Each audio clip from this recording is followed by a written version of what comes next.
Very gentle hello to all the thinkers. I am Mohit, maths educator. जैसा कि आपको पता है 10th क्लास की डेट शीट आ चुकी है। HBSE CBSE दोनों की डेट शीट आ चुकी है। CBSE की पहले ही आ चुकी थी, HBSE की कल डेट शीट आ गई है। आज हम डेट शीट डिस्कस करेंगे कब आपके एग्जाम है। उसके अलावा मैथमेटिक्स का क्या आपका सिलेबस रहेगा, कितने दिन बच गए, उसके अलावा कौन से चैप्टर की सबसे ज़्यादा वेटेज है, किस चैप्टर को कितना टाइम देना है, कैसे पढ़ना है, किस चैप्टर में से कौन से टॉपिक इंपॉर्टेंट है और कैसे क्वेश्चन पूछे जाते हैं, वो आज हम इस वीडियो में डिस्कस करेंगे। Let's start. सबसे पहले आप इसकी डेट शीट देखो, जो 10th क्लास की डेट शीट है उसमें मैथ्स का पहला एग्जाम है। देखो HBSE और CBSE इस बार दोनों में ही क्या है, मैथमेटिक्स का पहला एग्जाम है। 17 फरवरी को है, 17 फेब को आपका 10th क्लास का पेपर है CBSE का। उसके अलावा HBSE का कब है ये देखते हैं। HBSE का भी पेपर सबसे पहला ही पेपर है। HBSE का क्या पेपर है, 26 फेब को है, 26 फेब को।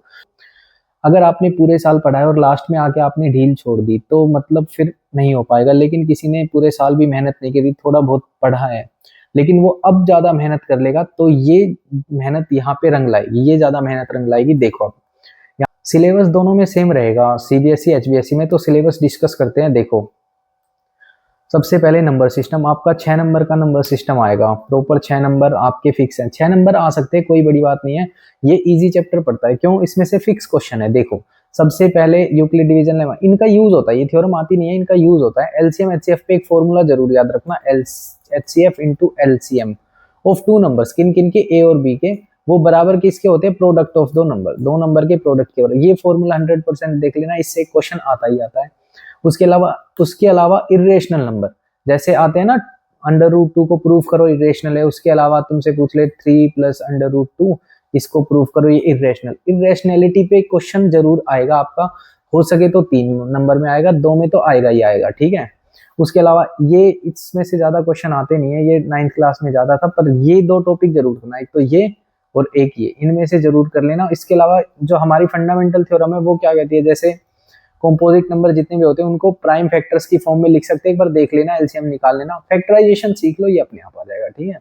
इतना फर्स्ट चैप्टर में से आपको पढ़ना है।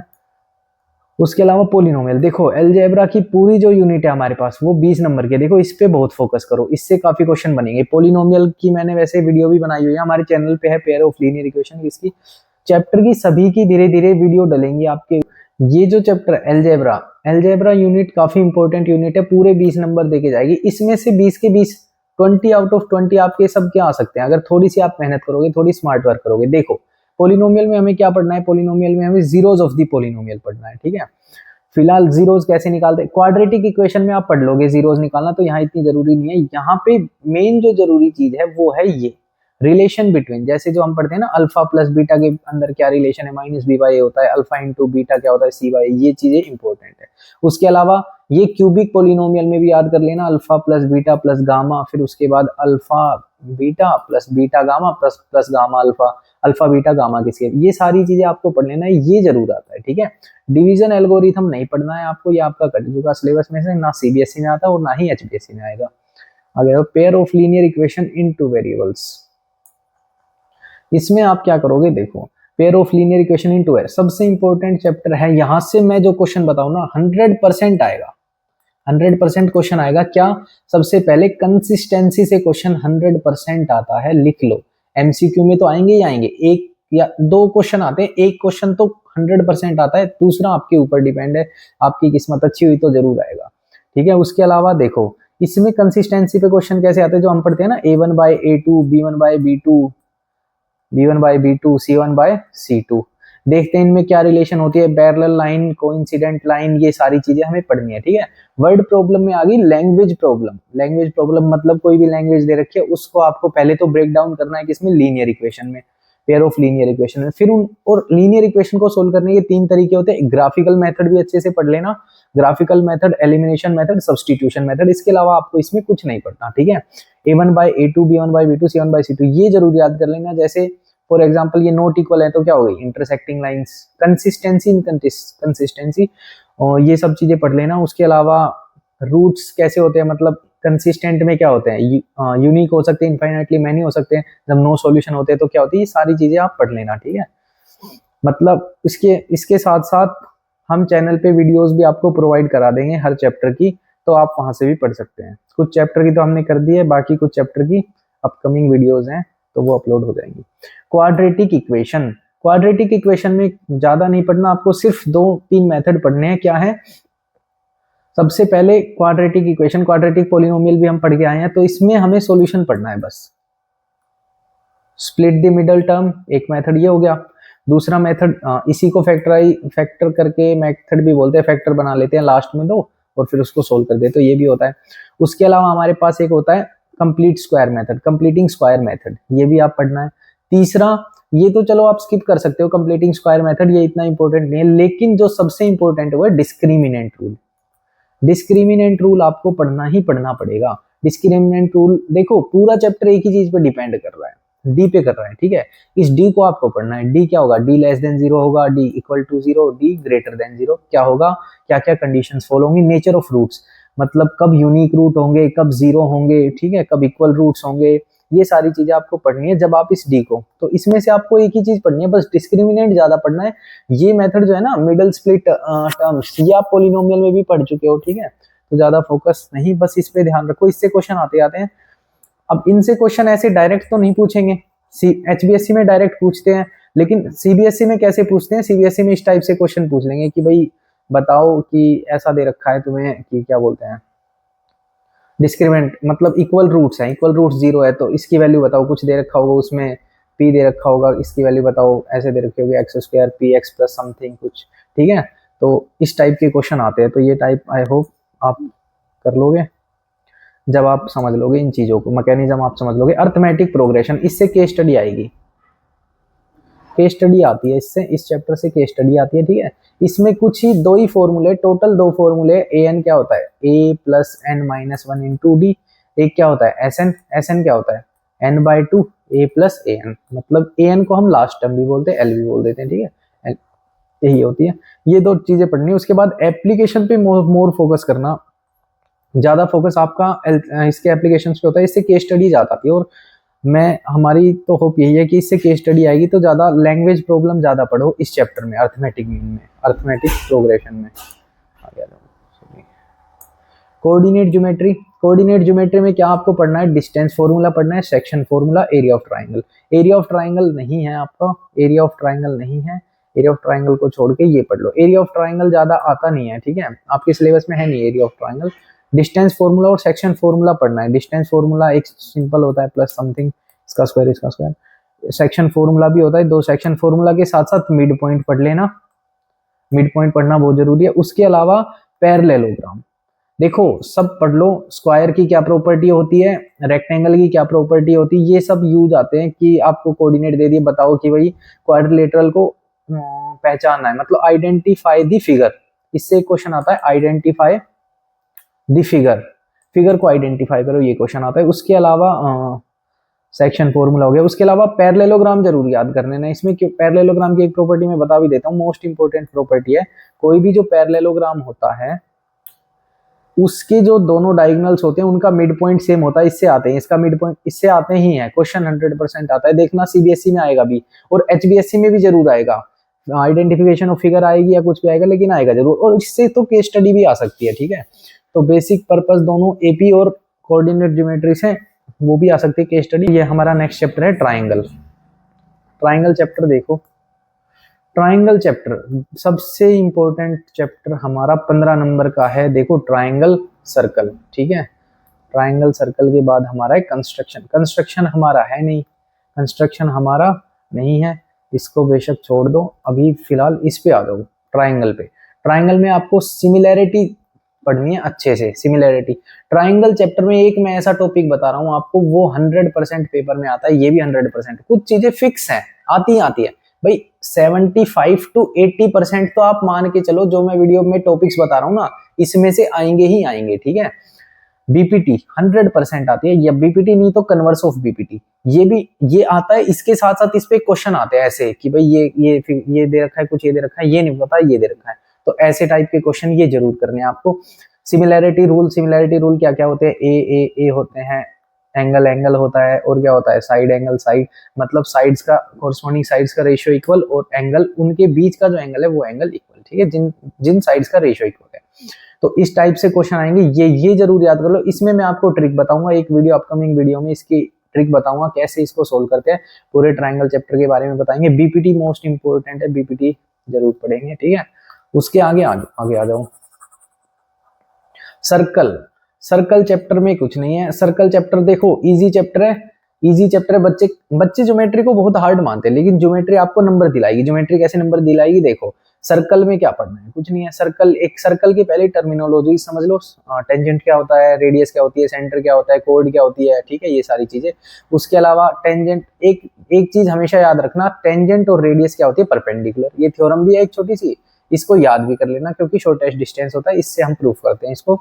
उसके अलावा एक दो चीजों में पूरा सर्कल खत्म है भाई, दो चीजों में खत्म है। एक एक्सटर्नल पॉइंट से दो टेंजेंट आ रहे हैं, दोनों टेंजेंट इक्वल होते हैं। एक ये थ्योरम है 90 डिग्री होते हैं टेंजेंट और रेडियस हमेशा 90 डिग्री होते हैं। एक्सटर्नल पॉइंट से दो टेंजेंट जब पास होते हैं दोनों इक्वल होते हैं, इसके अलावा कुछ नहीं इस चैप्टर में, ठीक है। क्वेश्चंस आएंगे इस पे बेस, कुछ क्वेश्चंस इसमें देखो पाइथागोरस थ्योरम लग जाती है ऐसे, ठीक है। इसी पे बेस ये है, जैसे बाकी जब मैं डिस्कस करूंगा ये चैप्टर पढ़ाऊंगा तो इस पे और टॉपिक बताएंगे, बाकी ये जो कोर टॉपिक्स थे यही थे। इसके आगे आ जाओ। सर्कल ये नहीं है, ट्रिग्नोमेट्री।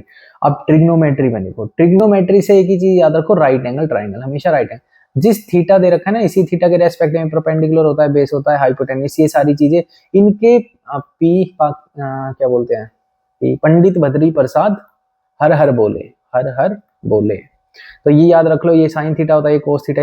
देखो साइन थीटा दे रखा है, कोस थीटा निकालना, टेन थीटा निकालना आपको आना चाहिए। उसके अलावा कुछ इसमें मेन जो प्रॉपर्टी होती है वो क्या होती है, टेन थीटा क्या होता है, sine theta upon cos theta. Cot theta क्या होता है, cos theta upon sine theta. Sec theta 1 upon cos theta, और cosec theta 1 upon sine theta. ये सारी चीजें आपको पढ़नी है। उसके अलावा इसमें बस टोटल इसके बाद जो हमने पढ़ लिया, इसके बाद बस तीन प्रॉपर्टी आती है, एक सब तीन ही आइडेंटिटी आती है। क्या है, sine square theta plus cos square theta बराबर 1, और एक क्या आता है 1 प्लस टेन स्क्वायर थीटा बराबर सेक स्क्वायर थीटा, और 1 प्लस कोट स्क्वायर थीटा बराबर कोसेक स्क्वायर थीटा। इन तीन प्रॉपर्टी में, और उसके अलावा टेन थीटा साइन थीटा में, और इनमें, इसके अलावा पूरा चैप्टर ये खत्म है। इसके अलावा 60, ये भी याद कर लेना, एंगल्स। देखो एंगल्स हमेशा याद करना, 60 डिग्री पे साइन थीटा कितना होता है, 30 डिग्री पे कोस थीटा कितना होता है, टेन थीटा। इससे हमेशा क्वेश्चन आता है। और जो आपके प्रूफिंग के जो क्वेश्चन आते हैं ना, प्रूव करो, ये करो, वो करो, उस सब में ये आइडेंटिटीज लगेंगी, ठीक है। ये आइडेंटिटीज लग के क्वेश्चन हो जाएंगे। ये हमारे किस में आएंगे, जैसे ये क्वेश्चन 2 नंबर में आ सकता है, 2 मार्क्स में आ जाएगा, या 3 मार्क्स में भी आ सकता है कि सिंप्लीफाई करो इसको, उसको जो भी दे रखा होगा, ठीक है। तो ये आपको जरूर, जितने क्वेश्चन आप प्रैक्टिस करोगे ना, more you practice more you get the things, उतनी आपको चीजें पता समझ में आने लग जाएंगे, ऑटोमेटिक याद हो जाएंगे, ऐसी कुछ नहीं है, ठीक है। अब इसके एप्लीकेशन ऑफ ट्रिग्नोमेट्री देखो, एप्लीकेशन ऑफ ट्रिग्नोमेट्री में क्या आएगा, एप्लीकेशन ऑफ ट्रिग्नोमेट्री में आएगा हमारा ये राइट एंगल ट्राइंगल। इसके एप्लीकेशंस है, एक साइड दे रखी है, एक एंगल दे रखा है, दूसरी साइड निकालो, ये साइड निकालो या ये साइड निकालो, ठीक है। इस टाइप के क्वेश्चन आएंगे। इसमें मैं आपको बताऊं तो मोस्ट इंपोर्टेंट कुछ क्वेश्चंस है, एक दो क्वेश्चंस आपके एनसीईआरटी में भी है, आ जाते हैं वो काफी, जैसे एक लाइट हाउस का क्वेश्चन है कुछ इस टाइप से। उसके अलावा एक कार है, अप्रोच कर रही है किसी रोड को, चाहे 6 सेकंड में पहुंच रही है, 8 सेकंड में ऐसे पहुंच रही है, तो इस टाइप के क्वेश्चन आ जाते हैं, ठीक है। इसमें मैं कुछ आपको 3 से 4 केस बताऊंगा बस, पूरी ये चैप्टर खत्म। ये सबसे इजी चैप्टर है, 5 नंबर आपकी झोली में डल जाएंगे, आपकी झोली में 5 नंबर डल जाएंगे फ्री के। ये फ्री के नंबर होते हैं, इसमें कुछ नहीं, एक कॉन्सेप्ट पे बेस सारी चीजें चलती है, बस आपको लैंग्वेज समझनी है और आपको क्वेश्चन करने हैं, ठीक है। ये इजी है, ये आपका हो जाएगा, आप इसमें वरी मत करो, ठीक है। मेंसुरेशन 10 नंबर का, इसमें कौन से चैप्टर आ रहे हैं, एरिया रिलेटेड टू सर्कल आ रहा है, सरफेस एरिया एंड वॉल्यूम, ये इसी का पार्ट है। कॉम्बिनेशन ऑफ सॉलिड, सॉलिड की कॉम्बिनेशन आपको पढ़ने, देखो ये चीजें हम बताएंगे कि भाई इसका area, surface area CSA TSA क्या होता है, ठीक है। इसका स्फीयर का CSA, इसका तो एक ही होता है स्फीयर का, तो क्योंकि इसमें एक ही सरफेस होती है, तो TSA लो या CSA लो, एक ही बात है। हेमिस्फीयर हो गया, इसके बाद कोन हो गए, उसके अलावा हमारे पास हो गया एक क्यूबॉइड हो गया, या क्यूबॉइड या क्यूब, ठीक है। ये चीजें इनके हमें CSA, देखो रट के याद मत करो, समझ के करो। ऐसी चीजें मैं बताऊंगा जिसमें आप बिल्कुल इजीली आप चीजों को लर्न कर पाओगे। फॉर्मूले रटने नहीं होते, फॉर्मूले भी अगर समझ आ गए ना तो फिर वो ऑटोमेटिक याद रह जाते हैं, ठीक है। तो ऐसी है। एरिया रिलेटेड टू सर्कल में दो ही चीजें पढ़नी है। क्या क्या चीजें पढ़नी है? एक तो area of this sector, sector minor sector का एरिया, मेजर सेक्टर का एरिया, मेजर ये हो गया, माइनर ये हो गया। उसके अलावा सेगमेंट का एरिया, ये सेगमेंट का एरिया हमें पढ़ना है। दो चीजें, इसमें से दो क्वेश्चन आते हैं, एक तो ये आता है और एक ये आता है। उसके अलावा इसमें से एक क्वेश्चन काफी बार ये भी आ जाता है, माइनर आर्क की लेंथ बताओ, लेंथ ऑफ माइनर आर्क। जैसे ये एरिया निकालते तो θ/360 इंटू पाई आर स्क्वायर, और आर्क निकालते तो θ/360 इंटू 2 पाई आर, ये आ जाता है बस। इसमें से क्या होता है, जो हमारा माइनर सेक्टर का एरिया होता है उसमें से ये ट्राइंगल का एरिया क्या करते थे, माइनस, तो हमारे पास ये रिक्वायर्ड एरिया बच जाता है बस। ये हमारा इसमें दो ही टॉपिक हैं, ठीक है। देखो ज्योमेट्री के मार्क्स और ये मेंसुरेशन में आपको मार्क्स बहुत अच्छे मिलेंगे, आप टेंशन मत लो। इससे क्वेश्चन भी ज्यादा हार्ड नहीं आते, सिंपल क्वेश्चन आते, कर लोगे आप, ठीक है। आगे आ जाओ। अब हमारे एक यूनिट होती है लास्ट जिसमें 11 नंबर की आती है स्टैटिस्टिक्स एंड प्रोबेबिलिटी। तो स्टैटिस्टिक्स में आपको मीन पढ़ना है। मीन के 3 तरीके से हम मीन निकालते हैं, सबसे थर्ड होते हैं। सबसे पहला कौन सा हो गया, डायरेक्ट, फिर उसके बाद हो गया हमारा अज्यूम्ड मीन मेथड, और उसके अलावा लास्ट में हो गया हमारा क्या बोलते हैं, स्टेप डेविएशन। तीनों तरीकों को आपको करना है, इसको भी और इसको भी, ठीक है। उसके अलावा मीडियन कैसे निकालते हैं, और मोड, मीडियन और मोड निकालने के फॉर्मूले आपको पढ़ना है। इसमें एक और चीज मैं बता देता हूँ, ओगिव। सीबीएसई में ओगिव आता है, ठीक है, एचबीएसई में ओगिव नहीं आता। तो ओगिव क्या होता है, देखो ओगिव एक कर्व होता है, ठीक है, कैसा भी कर्व हो सकता है, ये जैसे कुछ भी कर्व हो सकता है। ओगिव हमेशा क्वेश्चन आए तो याद रखना मीडियन के लिए पूछा जाता है, मीडियन मेजर करने के लिए हमें ओगिव मिलता है। दो ओगिव का अगर इंटरसेक्शन कहीं है तो वो किसको मेजर करते हैं, उसमें मीडियन को मेजर करते हैं। 1 नंबर में सीबीएसई में क्वेश्चन आता ही आता है, ध्यान रखना, ठीक है। एचबीएससी में इसके रिगार्ड, एचबीएससी में कहां से क्वेश्चन आएगा, अगर 1 नंबर का इस चैप्टर में से आएगा तो क्या आएगा, mode is equals to 3 median minus 2 mean. ये फॉर्मूला जो है हमारा, इसमें से 100% क्वेश्चन आता है, ये फॉर्मूला याद रखना, ठीक है। क्यों? क्योंकि अगर आपको किसी क्वेश्चन में तीनों ही चीजें निकालनी पड़ेगी, बस 2 चीजें निकाल लो जो इजी है, उसके अलावा इस फॉर्मूले में पुट करके तीसरी वैल्यू भी आप निकाल सकते हैं, ठीक है। और प्रोबेबिलिटी में आपको क्या पढ़ना है, देखो प्रोबेबिलिटी हमें पता है, प्रोबेबिलिटी सिंपल एक चीज होती है, favourable outcome upon total, favourable upon total होता है, ठीक है, टोटल। तो फेवरेबल अपॉन टोटल में हम एक चीज करते हैं, इसमें प्रोबेबिलिटी किस किस की होती है, एक तो कार्ड्स हमें पढ़ने हैं, कार्ड्स पढ़ने हैं, उसके अलावा हमें पढ़ने हैं कोइन के अलावा पढ़ना है डाइस। इनकी प्रोबेबिलिटी कैसे कैसे वेरी करती है। एक चीज मैं लास्ट में डिस्कस करनी भूल गया, ये क्या है, क्लास 10th और क्लास 12th का जो भी एग्जाम था 3 मार्च का, वो स्केड्यूल न्यू आ गया है, उसका डेट अब क्या है, जो 10th क्लास का एग्जाम होगा वो तो 11 मार्च को होगा, और जो 12th का है वो 10 अप्रैल को होगा, ठीक है। इतना गैप दे दिया इन्होंने, इस बार काफी गैप दे दिया, ठीक है। तो ये चीज डिस्कस, ये आपको मेरे को ये चीज बतानी थी, तो ध्यान रखें, आपकी स्केड्यूल चेंज हो गया, ये स्केड्यूल है, तो ध्यान रखें, ठीक है। Hard work beats the talent, hard work हमेशा टैलेंट को बीट करता है, ठीक है।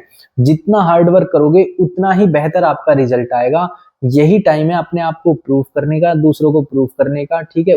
गिव योर ऑल इन, जितनी भी आप स्ट्रेंथ है, जितनी भी चीजें हैं, सब फोकस दे दो यहाँ पे, ठीक है। फोकस एक ही जगह होना चाहिए, हर चीज सेक्रीफाइस मांगती है। आप इस एग्जामिनेशन के लिए क्या सेक्रीफाइस कर सकते हैं, आपको सेक्रीफाइस करना है अपना कंफर्ट, ठीक है। कंफर्ट को छोड़ो, लेजीनेस को दूर करो, एग्जाम पे फोकस करो, पढ़ो जितना पढ़ सकते हो।